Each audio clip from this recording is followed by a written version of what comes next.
Pronto, gente. Essa é a nossa segunda aula de matemática discreta. Matemática discreta 1. E o resumo do assunto da disciplina, relembrando a primeira aula, certo? A gente vai ver nessa disciplina estruturas ou conceitos matemáticos básicos. Eu chamo às vezes de estrutura, é um nome que parece coisa real, mas é um sentido abstrato. A matemática é baseada em ideias, em conceitos. Então, são conceitos matemáticos, mas eles funcionam como estrutura que você encaixa, que você combina e forma novas estruturas, parecendo coisas físicas, parecendo peças de um Lego. Eu acho que peças de um Lego define bem o que a gente vai aprender a fazer nessa disciplina. E a gente vai entender afirmações, vai aprender a provar essas afirmações. Nessa aula eu vou falar sobre estruturas, ou conceitos matemáticos básicos. Um parêntese aqui, está tendo uma obra aqui fora do meu prédio, o áudio está chegando para vocês. Se tiver chegando algum barulho que atrapalha, Não, professor, fecho a janela. até agora não. Pronto, tá bem. Qualquer coisa me informe. Vai um cafezinho aí, gente. Valeu, professor.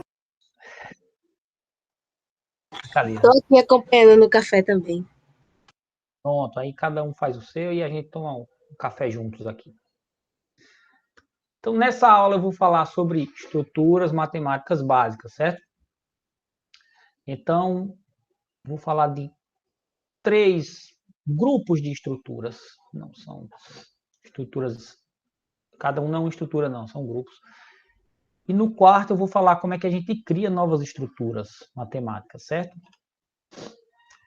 Então, primeiro, números. Números vocês já conhecem bem. E a gente, quando pensa em matemática, todo mundo pensa que matemática trata só de números. Mas não é só número. Vai muito além. A matemática surgiu focada no mundo real para medir coisas, para contar, para fazer contas que auxiliem comércio, que auxiliem impostos, por exemplo, imposto sobre a terra. Então, depende da área da terra, tem que aprender a medir a área. Mas, ao longo do tempo, a matemática foi ficando cada vez mais abstrata, mais desconectada de elementos físicos reais. E a realidade da matemática hoje é que ela é muito abstrata. Mas, ao mesmo tempo, tem também muita aplicação. Então, os números ainda estão muito ligados à realidade, a aplicações reais e tudo mais. Vocês já viram, certo? Então, a gente está falando aqui só para fins de revisão. Números inteiros, vocês já viram números reais, é o conjunto Z, conjunto R, números racionais. Eu não vou dar a definição completa, detalhada, certo? Só quero relembrar, vocês devem saber. Um detalhe de notação é que eu vou chamar conjuntos inteiros com um Z maiúsculo simples, não tem aquele traçado duplo, aquilo ali não é nem comum assim na matemática acadêmica. E a gente vai rever conjuntos inteiros mais adiante. Lembra da aula passada? Inteiro é um conjunto discreto, reais não. Então, inteiros interessam mais para a gente. Mas nessa disciplina eu vou falar de reais, vou falar de racionais também. E inteiros em especial, certo? A gente vai rever mais adiante na disciplina. Então, esse é um grupo de estruturas que a matemática fala sobre. Deixa eu explicar uma coisa. Essa aula pode ser entendida como uma resposta à seguinte pergunta. A matemática trata sobre o quê? Certo? A medicina trata sobre a saúde humana, o tratamento de doenças humanas, como prevenir, como criar vacinas para o coronavírus, mas medicina. Mas a matemática trata sobre o quê? Ela fala sobre o quê? Então, ela fala sobre números, foi o ponto 1, certo? Ponto 2, ela também fala sobre conjuntos e tuplas. O que são? Ambos são coleções, isso é uma semelhança entre eles. O conjunto é uma coleção não ordenada de objetos distintos. Atentem para essas duas características. Não ordenada, uma coleção não ordenada de objetos distintos. Vocês já viram conjunto também, é uma revisão, tá? Então, a gente pode representar conjuntos dessas duas formas que vocês já viram no ensino básico. Você pode representar entre chaves e pode dar um nome, uma letra para representar esse conjunto, mas não precisa. É útil muitas vezes, né? Mas não precisa. Então, esse aqui é o conjunto 1, 3, você dá o nome de B. Você pode usar também diagramas de Euler-Venn, que são esses círculozinhos, podem ser curvas fechadas quaisquer. E o que tiver dentro daquela curva são os elementos do conjunto. Então, o conjunto A com os elementos 1, 2, ó, mesmo o conjunto A que eu representei aqui. E o B com o elemento 1, 3. Se tiver um elemento em comum, aí você faz as duas curvas se cruzarem desse jeito. Essas são duas representações dos conjuntos. Agora eu vou falar da definição e das representações de tupla. Tupla também é uma coleção, é por isso que eu agrupei com conjuntos. São coleções. O que quer dizer com coleção? Quer dizer que ela junta, ela agrupa vários outros objetos, estruturas da matemática. A tupla também é uma coleção. Mas, enquanto o conjunto é não ordenado, a tupla é uma coleção ordenada. A ordem importa, a ordem é parte do que aquela tupla representa. Então, aqui é o elemento 1 e 2. É como se fosse, assim, tem uma analogia com o conjunto 1 e 2 que a gente viu antes. Mas, nesse caso aqui, ele está dizendo é o elemento 1 primeiro, o elemento 2 depois. Não é por conta do valor numérico. Eu poderia também fazer uma outra tupla, que é a tupla 2, 1. Certo? E vai ser uma tupla diferente. Aqui é outra tupla, 4A, 5, 1. Ela tem 4 elementos nessa ordem. 1, 4, 1A, 1, 5 e 1. Professor, Sim. posso fazer uma pergunta? Esse esquema de coleção é utilizado no array? Porque quando a gente vai preencher no array, né, dessa seguinte maneira? Ou não? Não tem nada a ver assim? Quem aprendeu Python, viu lá listas, é equivalente a array. A lista é correspondente à tupla, é equivalente. Porque a ordem importa. Certinho, obrigado. Também tem conjunto. Aí, conjunto lá de Python é o conjunto que a gente viu aqui, conjunto da matemática mesmo. Não entra repetição, a ordem dos elementos não é garantida. Não é nem que não tem uma ordem, ele só não garante que você pode recuperar o elemento na ordem que você inseriu. Então é bem parecido. Python tem os dois, certo? Tem lista equivalente a tupla aqui. Tem conjunto. Existem algumas tuplas especiais, certo? Às vezes você... Um carro com sirene passou aqui na rua, eu fechei o microfone um pouquinho. Às vezes você não precisa colocar a separação dos elementos por vírgula, nem os parênteses. São alguns casos especiais de tuplas, eu vou falar deles. Existem tuplas que são formadas de símbolos, tipo letras ou outros símbolos. Aí você pode só listar os símbolos lado a lado, sem vírgula e sem parêntese. A gente chama isso de uma cadeia. Vocês vão ver isso em teoria da computação. Eu vi que está na grade de vocês. É uma cadeira que eu ensino também, mas eu acho que daqui, para vocês chegarem nessa cadeira, já vai ter professor da UABJ para dar. Mas eu ensino aqui na unidade sede. Outro tipo especial de tupla, aqui também é uma cadeia, certo? Só que agora com letras e números. Outro tipo de tupla são as sequências. Geralmente esse nome é usado quando é infinita, e o mais comum é que seja usado esse nome quando é de números, inteiros ou reais, em números. Aqui é um exemplo de sequência com a outra notação. Ó. Aparece às vezes sem os parênteses. Certo? Sequência tem essa notação. Acho que o livro que eu recomendei, ele usa essa notação para sequências. Então, sequência é uma tupla, mas infinita.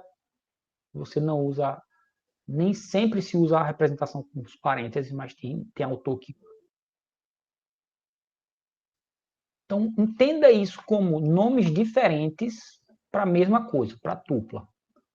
Certo? Mas vocês vão ver esses nomes diferentes E associar, isso é tupla. O professor Pablo disse há 2 anos atrás, vocês vão lembrar, tenho certeza, vocês são muito espertos, que cadeia é um tipo de tupla, sequência também é um tipo de tupla.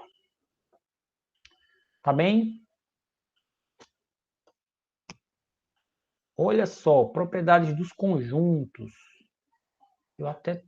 Deixa eu conferir aqui se eu incluir também as propriedades das tuplas para comparar. Sim. Então vamos prosseguir. Nos conjuntos, vocês deviam saber disso, certo? Porque foi visto no ensino básico. A ordem dos elementos não importa. Então, o conjunto AB é igual ao conjunto BA. E repetição não é levada em consideração. Na definição que eu dei de conjunto, é uma coleção de elementos distintos. Então, o conjunto A, B, B é igual ao conjunto AB. Essa repetição do B não importa. Isso é em conjunto, certo? Essa ordem não importa e essa repetição, nesse caso aqui, não importa. E nas tuplas? Nas tuplas, essas duas coisas não são verdade. A ordem dos elementos importa. Um detalhe é que a gente não chama de elemento de uma tupla. Normalmente se chamam termos da tupla, termos da sequência. E geralmente não. E o importante é que a ordem importa. Numa tupla, se você tem uma tupla com AB, isso é diferente da tupla BA. A menos que A e B sejam o mesmo elemento, né? Sejam variáveis que representam um valor 3. Aí essa tupla vira 3, 3. Se A e B forem variáveis que representam o mesmo valor 3. Mas assumindo que A é diferente de B, essa tupla é diferente dessa. Repetições de elementos importam. Essa tupla é uma tupla de tamanho 3. E essa é uma tupla de tamanho 2. Já por isso elas são diferentes. E também, apesar de terem os mesmos termos, essa tem um termo duplicado, então isso também torna ela diferente da outra. Certo? Repetições importam, então repetições contam como parte do tamanho da tupla, no conjunto não conta. Se eu voltar aqui um slide, esse é um conjunto de tamanho 2, porque ele tem 2 elementos distintos. A gente chama de cardinalidade, é o tamanho do conjunto. Isso aqui é uma tupla de tamanho, a gente chama de tamanho mesmo. Tamanho 3, porque a repetição conta, ela é importante. Tá? Então, isso ajuda a diferenciar conjuntos de tuplas. Tuplas, vocês já viram, muito provavelmente, com o nome de par ordenado. Aí são tuplas com tamanho 2. É um par ordenado. Vocês já viram isso quando estudaram geometria, gráficos no plano cartesiano, esse tipo de coisa. Certo? Todo mundo viu isso?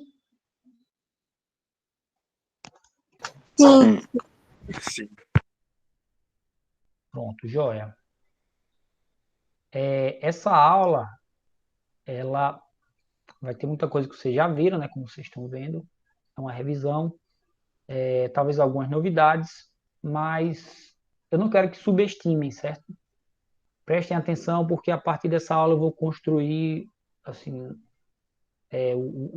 o assunto, o conhecimento para a próxima, e assim as aulas vão uma depender muito da outra, certo?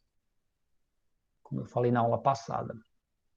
Mais 2 assuntos que eu acredito que vocês viram, mas um deles, relações, é visto muito assim, muito por alto, e talvez vocês não lembrem detalhes. Mas funções, com certeza, vocês viram. Relação, o que é uma relação? Uma relação binária especificamente. Mais à frente no curso a gente vai ver outros tipos de relações. Relação binária, ela envolve 2 conjuntos, é por isso que ela é chamada de binária. E ela forma pares entre elementos desse conjunto com elementos desse. Ela cria associações, um elemento do primeiro com um elemento do segundo. Por sinal, esse primeiro conjunto aqui, o que está representado aqui é uma relação do conjunto A no conjunto B. Esse primeiro conjunto, ele é chamado de domínio, o segundo é chamado de contradomínio. Mesma nomenclatura que é usada em funções. E a relação, ela associa, ela cria pares, sendo sempre um elemento do A com um elemento do B. Tá? Então, aqui, cada tracinho desse é um par que essa relação aqui define. A relação são todos esses pares juntos. Professor, Pode perguntar. se é aquele assunto que tem imagem, coisa? Eu não entendi, Joana, que tem imagem. É porque, tipo, a imagem desse é o B e o 1, né? Isso, mas imagem é um termo mais usado para funções.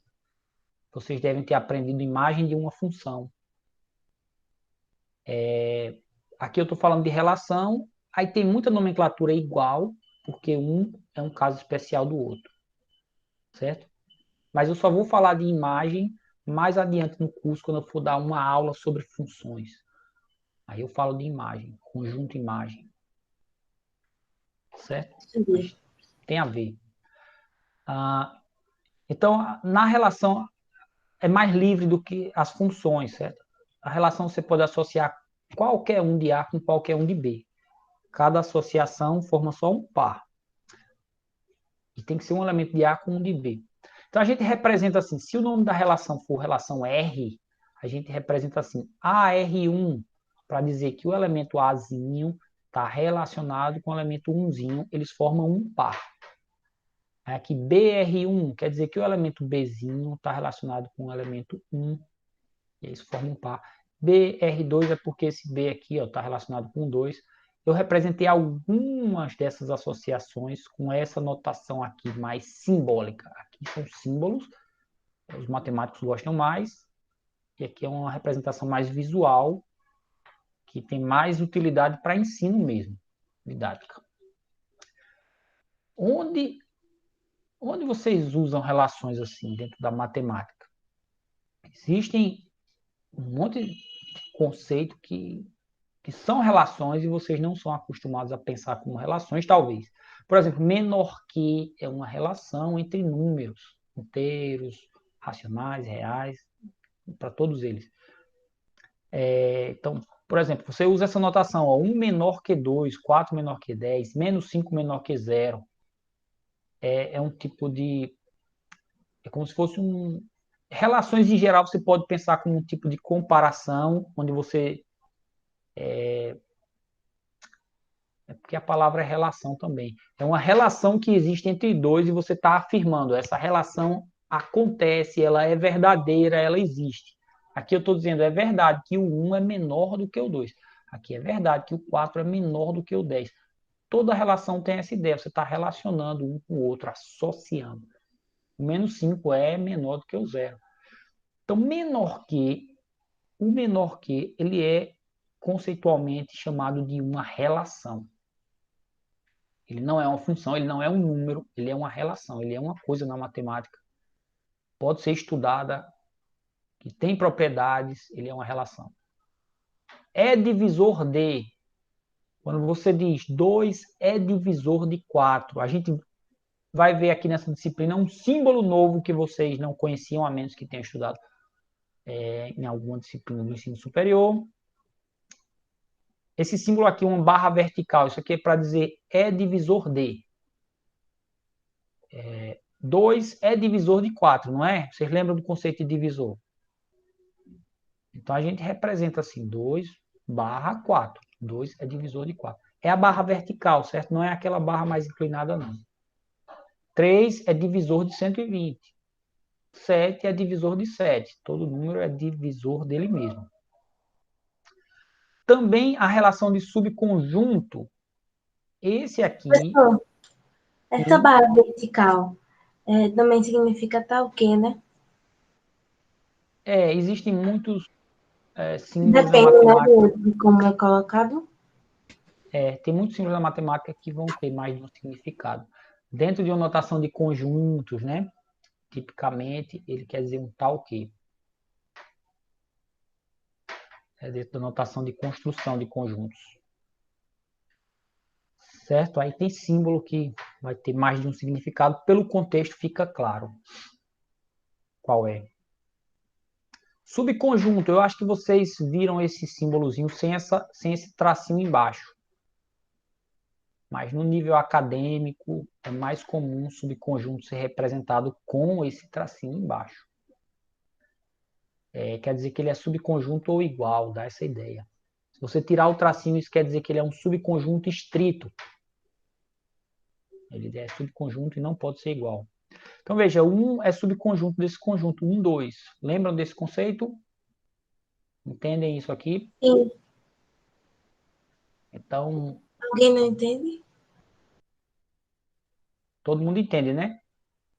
Então, a gente usa um símbolo aqui no meio para dizer isso está associado Então, com isso. é que eu respondo assim, só que tipo, pode ser que tenha alguém que não entenda. Aham. Se não entender, a gente vai ver mais para frente, mas eu posso dar uma explicaçãozinha mais a fundo se alguém não entender. Pode, assim, se manifestar, pode falar. Deixa eu até ficar atento ao chat, porque eu fechei aqui. Pronto. Então, todos esses são relações. Todos esses a gente representa colocando o símbolo no meio para dizer isso está associado com isso, pela relação menor que. Ou isso está associado com isso pela relação divide, ou isso está associado com isso pela relação subconjunto. E a gente vai ver outras relações ao longo do curso, certo? Eu só quero que entenda.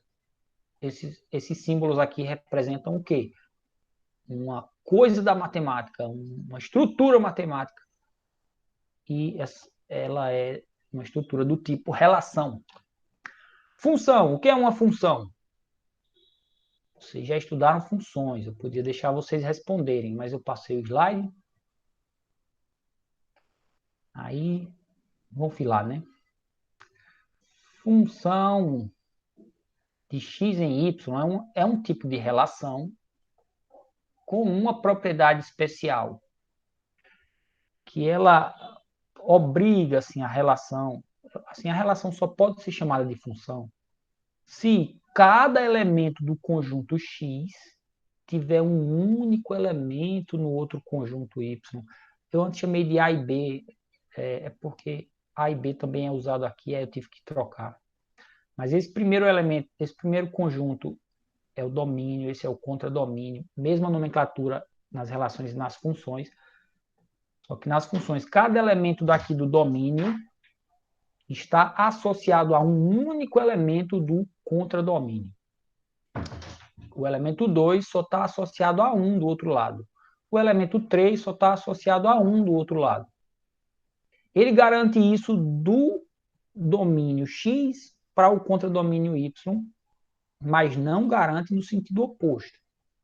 Para ser função, não precisa cada elemento do Y ter 1 no X. Não, só do X para o Y. Está garantido, certo? E a gente pode usar uma representação mais simbólica, mostrando cada associaçãozinha.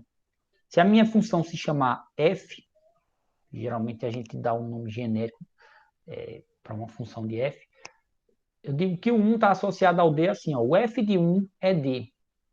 É como se função fosse uma estrutura da matemática que responde algo sobre o domínio. Tipo assim, ó, quem é o cara que está associado a 1? Aí a função diz, é o d. Quem é o cara que está associado ao 2? Estou sendo bem formal aqui, né? Quem é que está associado ao 2? É o C. E quem é o fulano que está associado ao 3? É o C também. Por exemplo, aplicando no mundo real, isso poderia ser quem é o chefe no trabalho. Geralmente você tem um chefe imediato. Geralmente. Quem tem mais de um sabe que sofre. É meio complicado. Então, vamos supor, a relação de é chefe de é uma relação, mas ela tem uma característica de função, de maneira que eu posso perguntar: quem é o chefe do funcionário 1? É D. Quem é o chefe do funcionário 2? É o C. Fulano lá, C. E o chefe do funcionário 3 é C também. Quer dizer que esse C é chefe de duas pessoas, né? Mas eu estou pensando do subordinado para o chefe. Funciona como função. Tá bem? Alguma pergunta? Professor, tem mais um pedido, no caso. Eu tive um ensino médio bem ruim na parte de matemática. Eu queria sempre que tivesse alguma coisa relacionada à função. Se eu desse uma aprofundada na explicação. Eu vou ter uma aula só sobre função. A abordagem vai ser bem diferente. O tipo de conhecimento que eu vou cobrar vai ser bem diferente do que se cobra no ensino médio. Então, assim, eu acho que dá para superar certas dificuldades. Tipo, se você não aprendeu bem as funções do ensino médio, aqui a gente vai ter uma outra abordagem diferente. Eu vou apresentar tudo de novo. Essa aula é uma visão geral. Se você não entender algo dessa visão geral, pode perguntar. Mas aprofundado, assim, para essa aula não é necessário entender não aprofundado, certo? Alguém levantou a mão aí, né? Pode falar. Ah, foi o próprio Vitor, né, que tem perguntado. Então, vou prosseguir. Vitor, vocês devem ter visto muito função como uma coisa assim, né, no ensino médio, com fórmulas e gráficos. Aqui eu vou tratar muito pouco assim de funções. Isso só é... A gente sai do ensino médio pensando que função é só isso, mas isso é um tipo bem restrito de função. É função que o domínio é conjunto R, o contradomínio é o conjunto R também. Então, ela é uma função de R em R. Aí, geralmente, a gente dá uma equação que descreve para cada x qual é o y associado, qual é a imagem associada a ele. Isso só funciona se for número, mas eu vou falar de funções que não são entre números, são entre outras coisas, entre outras estruturas da matemática. Aí você, a partir de algo assim, você pode construir um gráfico, né? São maneiras de representar a função, com uma equação, uma fórmula, né? Com um gráfico. A gente não vai trabalhar quase nada com gráfico. Só estou apresentando aqui por alto, certo? Qualquer outra forma de representar a função que respeite aquela definição de função é válida. Deixa eu explicar de outra forma aquela propriedade da função. A função é como se fosse aqui uma caixinha, isso eu peguei do Wikipedia, que você fornece uma entrada para ela e ela responde com uma saída específica para aquela entrada. Certo? Então, eu dou aqui uma entrada, que seria como x, e ela responde quem é o f de x. Lembra daquele exemplo? Funcionário, aí ele diz quem é o chefe. Então, função, ela pode ser descrita assim, ela recebe uma entrada e dá uma saída única para aquela entrada. Certo? Qualquer representação que respeite isso, eu posso usar para representar a função. Por exemplo, uma tabela. Quando eu vou preencher lá no SIGA ou no SIGA-A, no caso da UABJ, tem lá o nome de todos vocês, e tem a nota, digamos, da primeira VA. Então, para cada aluno, eu tenho que dar uma nota, ou F, né? Posso colocar também F de falta. Então, cada aluno tem uma nota. É basicamente uma função que o domínio é o conjunto de alunos da disciplina, o contradomínio é assim, todas as notas válidas possíveis, mais o F de falta. Faltou a prova. Então, ali é uma tabela. Então, uma tabela representa a função também, certo? Porque para cada nome aqui eu tenho um valor associado. Nem toda tabela vai respeitar isso, né? Mas dá para representar com tabela. Esse é o ponto. Dá para representar com tabela. Essas notas aqui estão ruins perto das que essa turma vai ter. Vocês são mais espertos do que isso. Hein? Então, outra forma de representar a função, muito importante. Você pode dar um programa de computador. Você pode dizer assim, eu estou estudando essa função aqui. Qual é a função? É a função que é calculada por esse código aqui. Isso aí é um código Python. Eu fiz um tipo de if else de expressão aqui, mas para quem viu Python, aqui é uma funçãozinha, a definição de função começa com def, né? A função se chama f aqui. Em Python tem o nome de função, e a gente está falando de função matemática. Nem sempre uma função Python é uma função matemática, mas nesse caso é. Aí ele recebe um n, e para cada n que ele recebe, ele calcula um valor. Como é que ele calcula? Ele calcula com essa fórmula aqui, 2 mais f de n menos 1. F de n menos 1 é uma chamada recursiva dessa função. Se o n for maior que 1, então ele calcula desse jeito se o n for maior que 1. Mas se o n não for maior que 1, ele retorna 1. Essa é a lógica. Não precisa entender programação, não. Só estou dizendo, com um código de programação, você também representa uma função matemática. Você ainda vai aprender programação, tudo bem, só esteja preparado para isso, que um código que você escreve lá representa uma função, muitas vezes. Operações também são funções. Operações também são funções. A função pode receber uma coisa e retornar uma, né? Mas essa uma coisa que a função recebe, a entrada dela pode ser um par. Então, ela pode receber uma tupla. Ela recebe um ainda, mas é um par. É como se fosse um pacote com 2. Então, ela recebe um par. É um artifício para você fazer ele receber 2, preservando aquela ideia, certo? Que ela associa de um conjunto para outro. Só que esse um conjunto aqui, o domínio, é um conjunto de pares ordenados, tuplas com 2 elementos. Então, você pode adaptar a representação para colocar os 2 elementos aqui de entrada e aqui a saída, certo? O x e y, os 2 são considerados uma entrada, tá? Apesar de ter o x aqui, entenda que a entrada é um par xy. E a saída é um valor z. Então, as operações que vocês estudam na matemática, todas elas são funções. A adição. O nome da operação é adição, não é soma. Soma é o resultado da adição. Então, ela pode ser, se eu for adaptar essa notação aqui, a soma pode ser representada assim. É o mais, é o símbolo da função, que é o mais. Os elementos de entrada, que são 4 e 5, e aqui a saída, 9.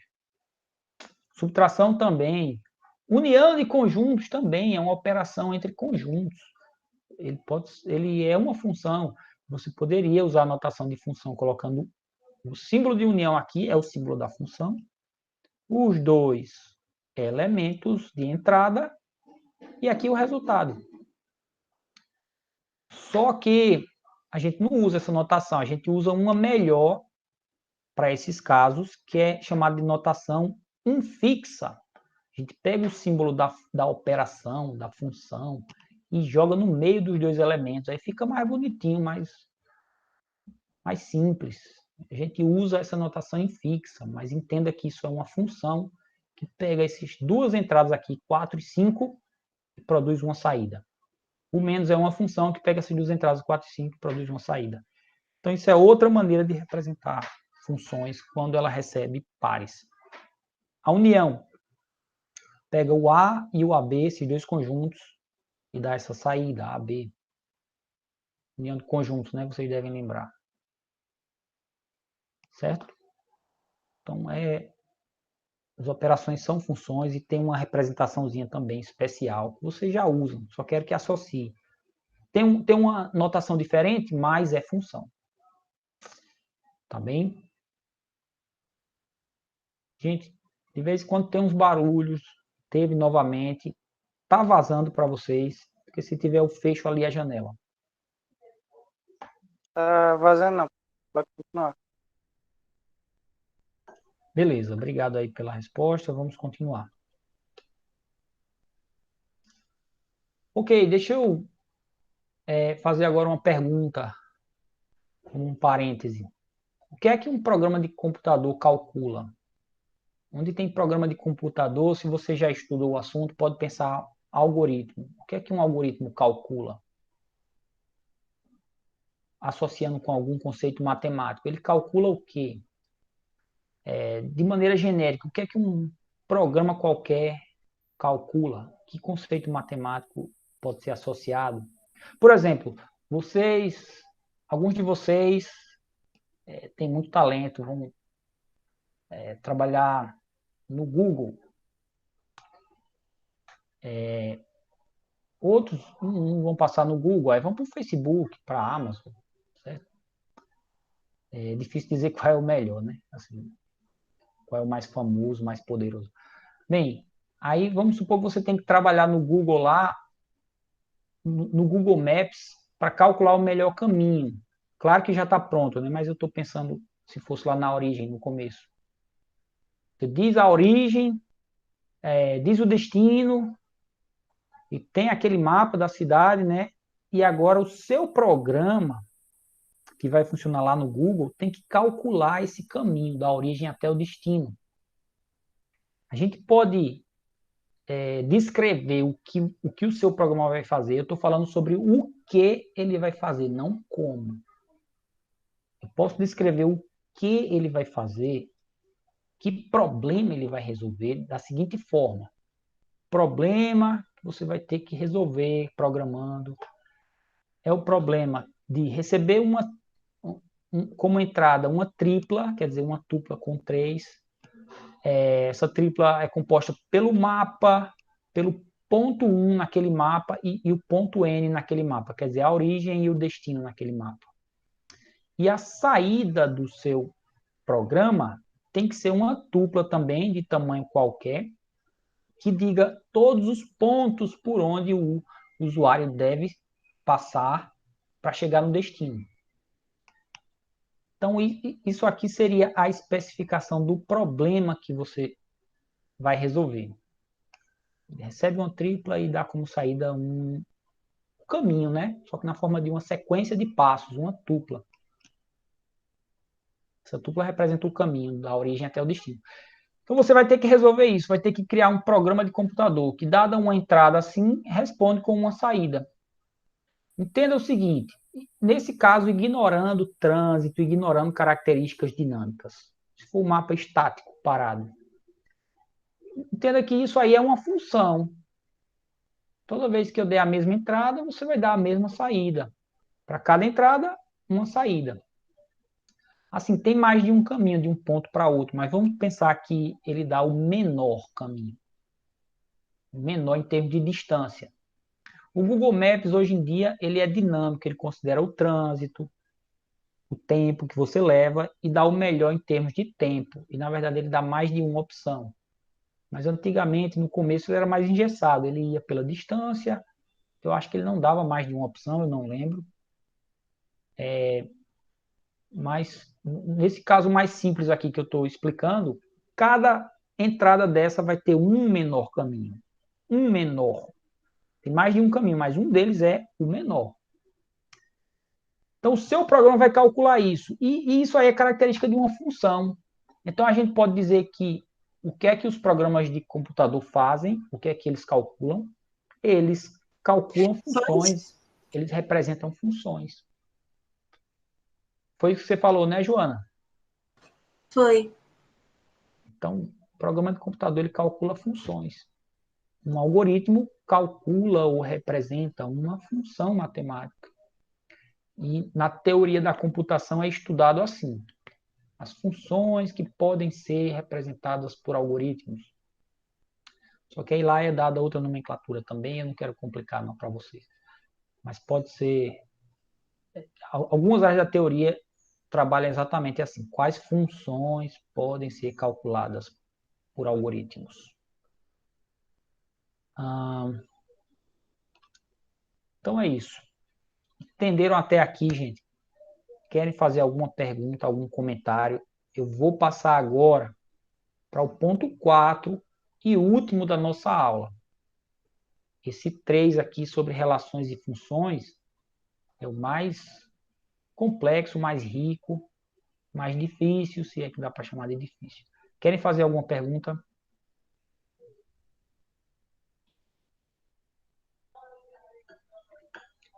Então, vamos prosseguir para finalizar.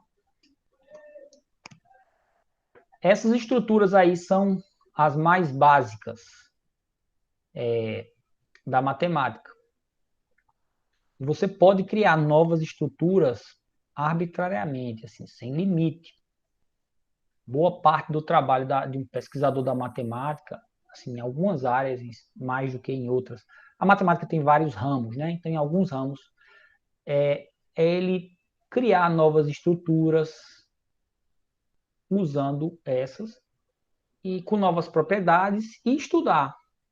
Por exemplo, a geometria, a partir de certo momento, ela passou a mudar algumas propriedades, aí cria uma nova geometria. Por exemplo, duas retas paralelas não se tocam, né? Elas infinitamente elas não se tocam.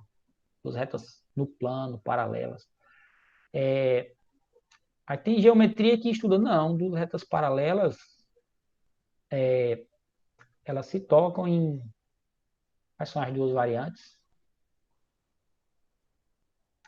Tem uma que elas se tocam e existem infinitas retas paralelas passando por um mesmo ponto. Aí isso vira uma nova geometria, e aí os caras criaram uma nova geometria e vão estudar essa nova geometria. E tem outras geometrias que agora eu não lembro qual é a diferença.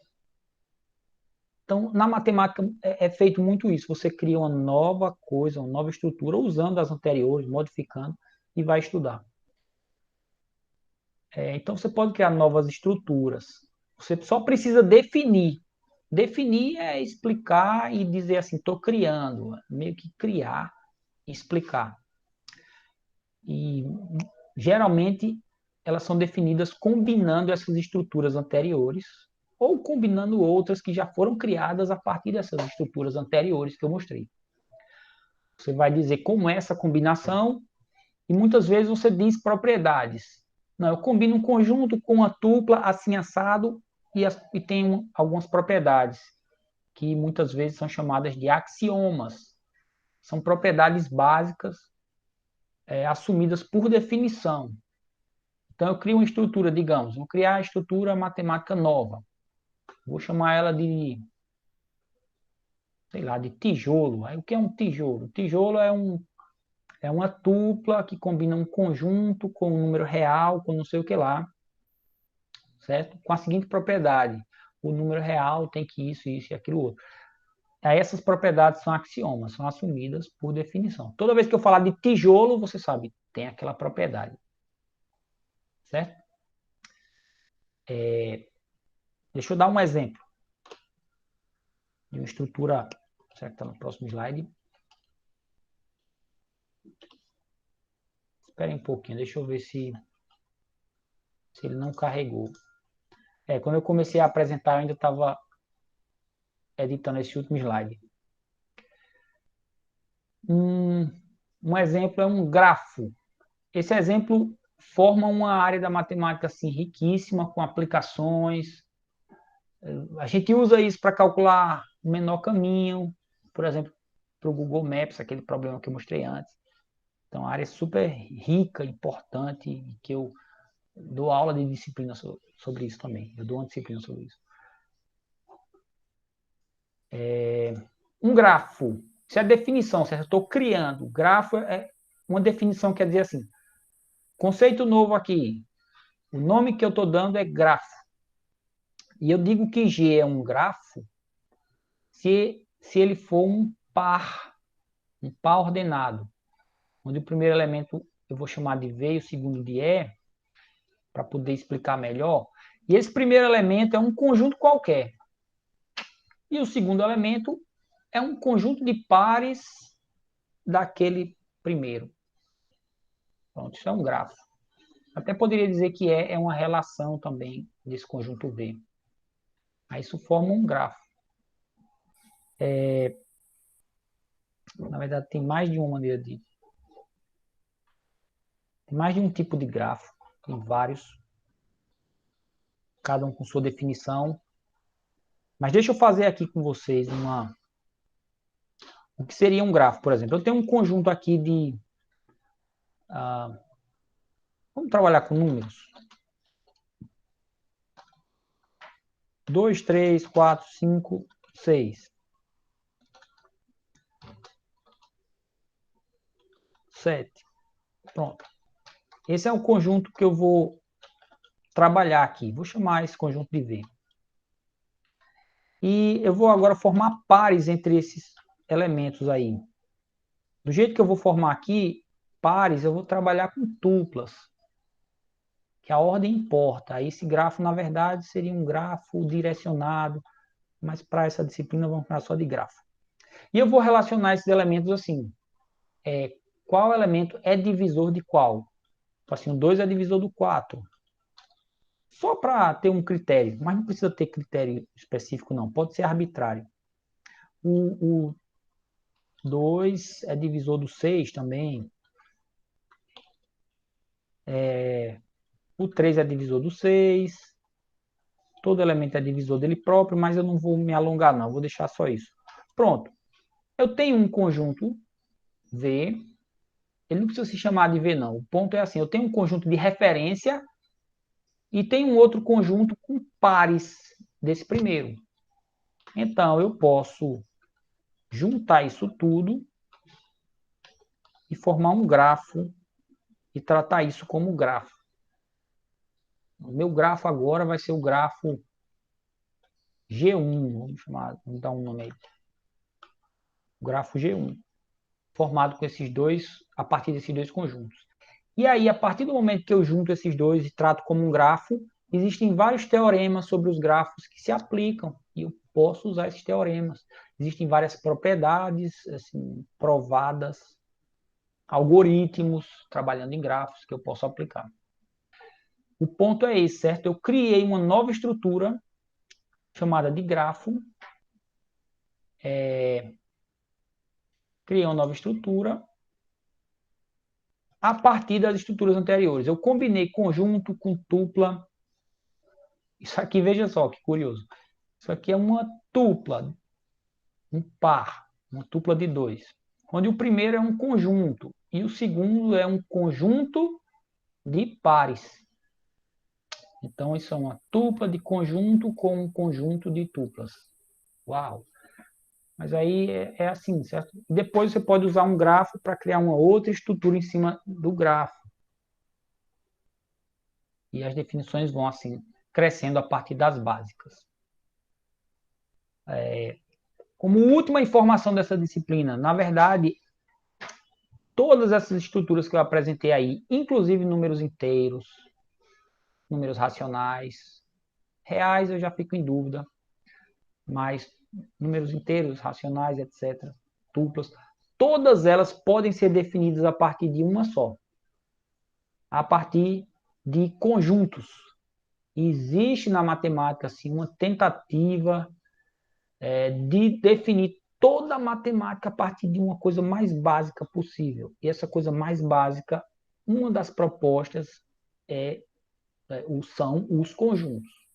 De maneira que números podem ser definidos como conjuntos assim, assado, tem as propriedades.